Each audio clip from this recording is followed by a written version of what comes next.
I'm gonna go against the hive mind and say I didn't really like episode 2 of season 5 of Rick and Morty, and I've already prepared my body for the backlash. This kind of feels like the first episode of last season where we have Rick popping into different universes and encountering different Smith families.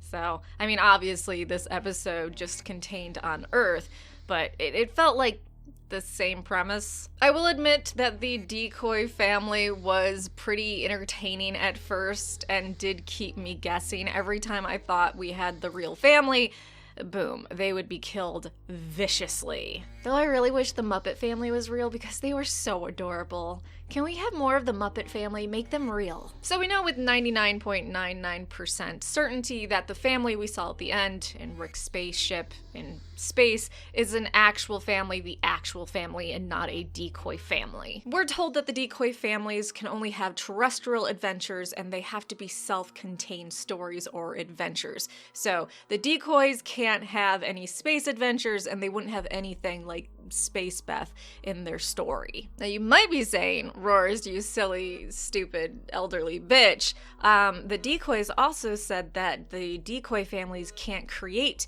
decoys, yet they did create decoys. And I will say, damn, you got me there. Maybe that actually wasn't a rule, or maybe one of the Ricks broke through. I don't know. We know there was a deterioration of the decoys as they were further copied or made. But then I wonder about the decoys that made decoys, and they wouldn't be as smart, and they did start to break down, so then they probably wouldn't be smart enough to break through a parameter. So I guess that doesn't make sense either. Okay, I'm saying with 99.98% certainty, the family we saw at the end in space with Space Beth is the real family. They really like to shit on fans that want concrete canon and continuation of storylines, and they tried to teach us a lesson last season to just let it go and just go along for the ride, but I guess they felt like we didn't learn the lesson and they had to teach us again.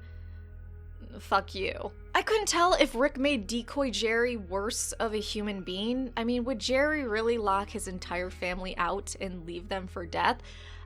I guess he did lock Beth out of a car when a homeless person was attacking her.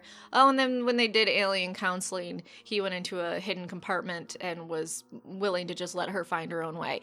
And he did blame his breakup with an alien on his kids, which led to the alien wanting to kill the kids. So, Jesus, maybe Rick didn't make Jerry Decoy a worse human being. The after credits scene with Jerry was absolutely golden. Cowboys before Christianity? How does that make sense? And then the fact that we had gone through it 3 times, which absolutely makes sense. We don't learn from our history. I mean, we learn jack shit from our past, and we usually just piss all over it.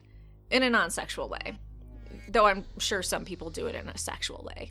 I think actually the after credits scene with Jerry bumped up my opinion of this episode, but still, the decoy family thing got a bit tedious as the episode went on. Though I know there are a lot of people out there that just like crazy, mindless violence and killing, so this episode probably was the total shit for you, and I'm not talking down to you if you like that sort of thing. Some people like car chases. Some people like movies with long monologues. It doesn't matter. If it floats your boat, it floats your boat. You do you, boo. Beth seems to be standing up to Rick more. We saw that a lot with the decoy Beths, which means that it was programmed from the real Beth. I should start saying real in quotations. So I think that's going to be a new dynamic this season where Beth is more sure of herself and standing up to Rick a lot more, which we actually saw at the end of last season. Space Beth has done wonders for her confidence and that she can do way, way better than being trapped in a dead-end life on Earth. Summer.